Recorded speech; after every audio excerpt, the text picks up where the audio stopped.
Besides looking around and having that amateur edge, Karan, I thought the most important part of the book on the second read here for me was the way he categorized businesses into 6 categories, and then some positive aspects of those categories and negative.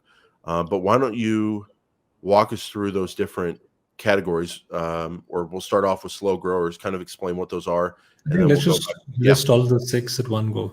Yeah, go ahead, and then we'll kind of break them down.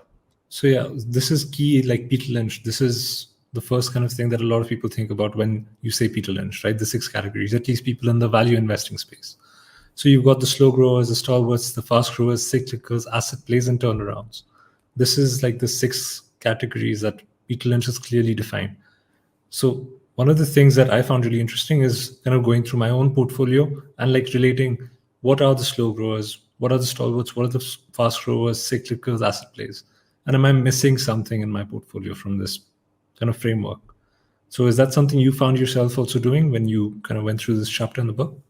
Yeah, totally. For me, this was the most impactful chapter on the second read here, was looking at my businesses and wondering, like, what category are they, and then why am I in them? And right. I'm just making a note on our notes here. I'm going to say add to the checklist. So one thing I'm doing this month is I'm simplifying my checklist and trying to make it more effective. And I definitely want to have this on the checklist, like what Peter Lynch category is this business in, and why am I buying it, and what's the plan? And let's start with like slow growers. So slow growers, these are really slow growers, and these are businesses. And these are ones that Peter Lynch avoids. That's also there. Yeah.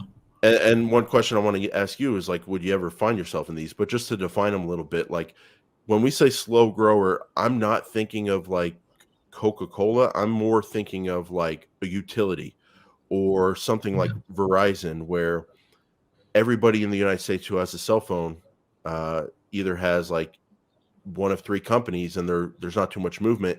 And I was looking at the projected growth rates of Verizon today, and it was like 2% a year on the revenue for the next 3 to 5 years. So these are really slow growers.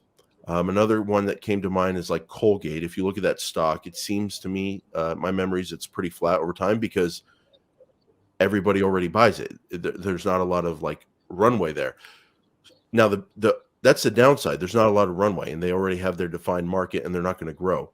The upside of slow growers is that they're not going to go bankrupt on you because they're mature, defined companies that are making a ton of money. They're just not growing.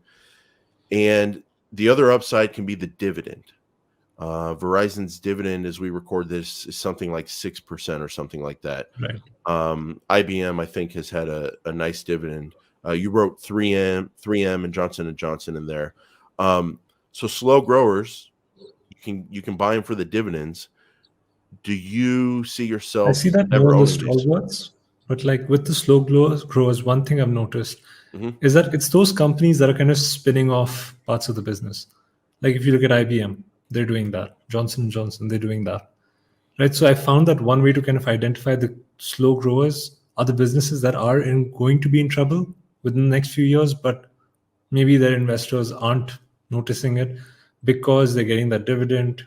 Their investors aren't too worried.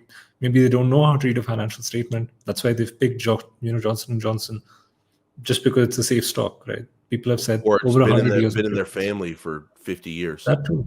Yeah. 100 years of dividend payments, right? They're in that list. So slow grower, I mean, it can sound nice, like these big brand names and big dividends. Absolutely. But at the same time, if a business is not growing, whether it's like a private business or a public business, that's kind of a bad situation. So do you ever, I mean, I kind of look at these positively because some of them are so strong, they're just not growing and they just pay their dividend and it is what it is. Especially like a utility.